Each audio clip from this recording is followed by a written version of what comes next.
જય ભીમ સાથીઓ, આજ રોજ જુનાગઢ જિલ્લામાં જે બહુજન સાંસ્કૃતિક મેળાનું આયોજન કરવામાં આવ્યું છે, જે બહુજન સમાજ પાર્ટીના માધ્યમથી કરવા જઈ રહ્યા છીએ, ત્યારે આજે આ કાર્યક્રમની આ મેળાની પત્રિકા છપાઈ ગઈ અને કમ્પ્લીટ થઈ અને અમારા હાથમાં આવી ત્યારે એક વિચાર આવ્યો કે જેને આ વિચારધારામાં, જેને આ બહુજન સમાજ પાર્ટીમાં આજીવન કાર્યરત રહ્યા છે એવા એસપી ચાવડા સાહેબને પ્રથમ આ પત્રિકા અર્પણ કરી અને આ મેળા અનુસંધાને આખા ગુજરાતભરમાં જે દેવા જઈ રહ્યા છીએ એના અનુસંધાને આજે અમે સાથી મિત્રો દ્વારા આ પત્રિકા એસપી ચાવડા સાહેબના ઘરે એને આપવા માટે આવ્યા છીએ અને વાત સાંભળીને પણ એ ખુશ થઈ ગયા છે.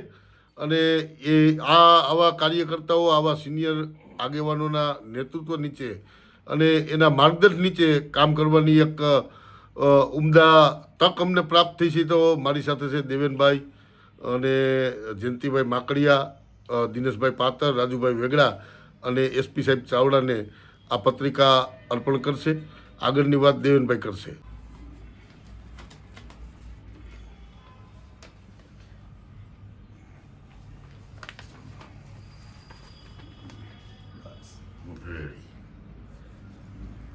તો સાથીઓ,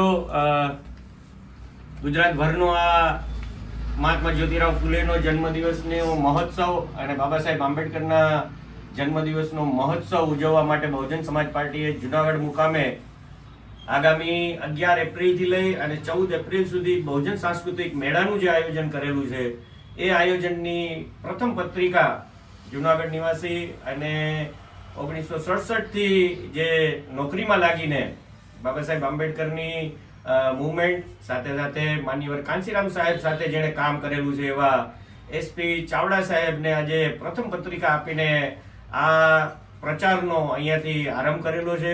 અને એમના આશીર્વાદથી આ મેળામાં લાખોની સંખ્યામાં લોકો પહોંચે અને એમના આશીર્વાદ લેવા માટે અહીંયા અમે ઉપસ્થિત થયા છીએ. એસપી ચાવડા સાહેબ બહુ જૂનું નામ છે, વર્ષોથી આ મૂવમેન્ટને વધારે ઉજાગર કરવા પોલિટિકલ જાણકારી પણ ધરાવતા વ્યક્તિ છે અને અમારા વડીલ છે. વર્ષોથી એમના અનેક પ્રકારના સહયોગ અમોને મળતા રહ્યા છે અને બહુજન સમાજ પાર્ટીને મજબૂત કરવા માટે એણે જીવન પર્યંત કાર્ય કર્યું છે.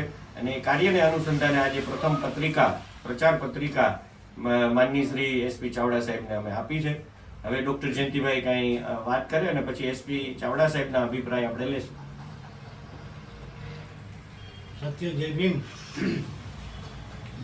તો મિશન મુવમેન્ટના માન્યવર કાંશીરામ સાહેબના ચોખ્ખા રસ્તા ઉપર ચાલનારા ગુજરાતમાં જે કેટલાક લોકો બચ્યા છે એમાંનું એક નામ છે એસપી ચાવડા. અને 85 પછી જે શેડો ઓર્ગેનાઇઝેશન બામસેટની ભાંગફોડ થઈ અને એ ભાંગફોડ પછી સૌરાષ્ટ્રમાં જે 2-3 સાથીઓ છે એમાંનું એક નામ એવી રીતે લેવાતું કે એસપી એટલે બીએસપી. એ જે તખલુસ જેમને મળેલું છે, એક કર્મચારીઓ જેમ ધ્રુજતા હતા, છોડી ગયેલા, ઘણી બધી મુશ્કેલીઓ જ્યારે સાહેબને આવી એ સમયે સાહેબના કંધે કંધો મિલાવી અને હું બેઠો છું સાહેબ, ચિંતા ના કરો એવું કહેનારું જો કોઈ ગુજરાતમાં હતું એવા 2-3 એક એટલે એસપી ચાવડા. અને આ બહુજન મેળાનું જે આયોજન થયું છે એ આયોજનમાં આજે પહેલી પત્રિકા એમને દેવાનું આશય જે છે એ છે કે અમારી જે ધરોહર છે એ ધરોહરને અમે સન્માન આપવા માગીએ છીએ. બેશક આજે આપણે ઘણી બધી રીતે આગળ વધ્યા છીએ અને પાર્ટીને પણ ઘણી બધી ઊંચાઈઓ સુધી લઈ ગયા પછી જુદા જુદા સંગઠનોના માધ્યમથી પણ વિચારધારાનું કામ ચાલ્યું. પણ જુનાગઢ અને જે જૂનું જુનાગઢ, જે આજે 3 જિલ્લાઓ છે, એ 3 જિલ્લાઓમાં એ સમયે માત્ર એક નામ હતું એસપી સાહેબનું કે જેના પડતા બોલ પાર્ટીના તમામ નીચેથી લઈને ઉપર સુધીના બધા ઝીલતા હતા. આજે એવો વયોવૃદ્ધ છે, એમનું શરીર ચાલે કે નહીં ચાલે પણ એનું મગજ અને એની જે મહેનત છે એ ચાલુ છે. આજની તારીખે બસપા સિવાય એના હૃદયમાં કોઈ પહોંચ્યું નથી. એમનું આખું પરિવાર જે છે એ સમગ્રપણે બસપાને વરેલું પરિવાર છે. અને એમ કહું તો કે બેનજી અને એવો સાથી એક સમકક્ષ રીતે હારે સાહેબની હારે જેઓ રહ્યા છે.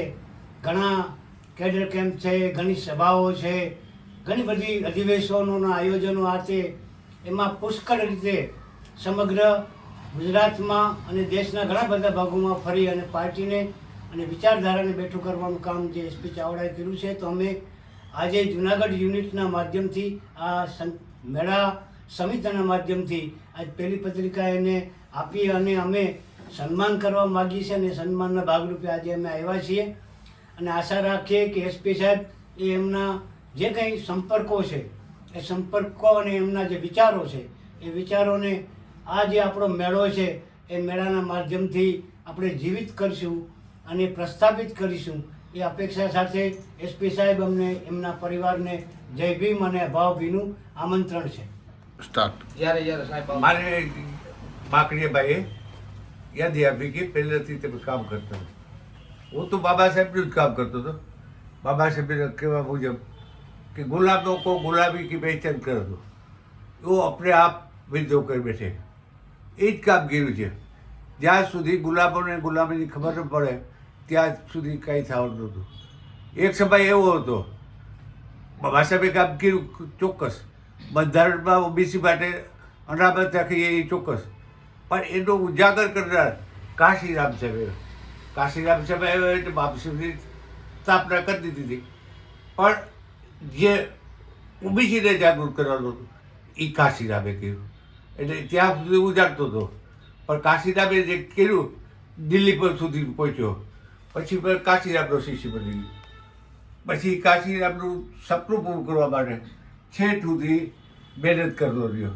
ઉમેદવાર ક્યાં રાખવા, કાર્યકર કેમ તૈયાર કરવા, એ બધી થિયરી જાણી લીધી. તો મારી પાસે 300-400 દલિત સમાજના નાના છોકરાઓ હતા. દેવેન વાડવી હોય કે પાતર હોય કે પછી વોલમ પારગી હોય કે ઘણા બધા યાદ નથી એટલા બધા, પણ એ બધા મારા કામમાં જોડાઈ ગયા. તો પછી મને કામ કરવાની બહુ મજા આવી. છેલ્લે કાશીરામ સાહેબને આવ્યા. કાશીરામ સાહેબ મને જાણતા હતા, છતાં કે જુનાગઢનો એવો પ્રોગ્રામ થયો, એક જગ્યાએ વલસાડ અને એક જુનાગઢ, એ બે પ્રોગ્રામ કાશીરામે વખાણ કર્યા. પણ જુનાગઢમાં કોણ કામ કરે છે એ મને ખબર નથી. એ પછી બધી વાત થઈ ગઈ કે ચાવડા જ કરે છે, એટલે મારું નામ આવ્યું. એ નામ માટે કોઈ કામ કર્યું નથી, વાહ. સમાજ માટે કર્યું હતું. અને હજી પણ સમાજ માટે જે થવાનું હોય એમાં મદદરૂપ થયું. બાકી શારીરિક રીતે હું પૂરો નબળો પડી ગયો છું. એટલે આગળ કાંઈ બધાને શુભેચ્છા આપી શકું પણ એની સાથે જોડાઈ શકું નહીં. એટલે આ એક કામ છે. અને હવે પછીના જે છોકરાઓ છે, જે જુવાનિયાઓ છે, એ કામ ઉપાડી લે એટલે મારી તમન્ના પૂરી થઈ ગઈ. તો મેં ઉપાડી લીધું છે. બધાને આશીર્વાદ આપું છું અને સાથે જોડાયેલો છું. જય ભીમ, જય ભારત.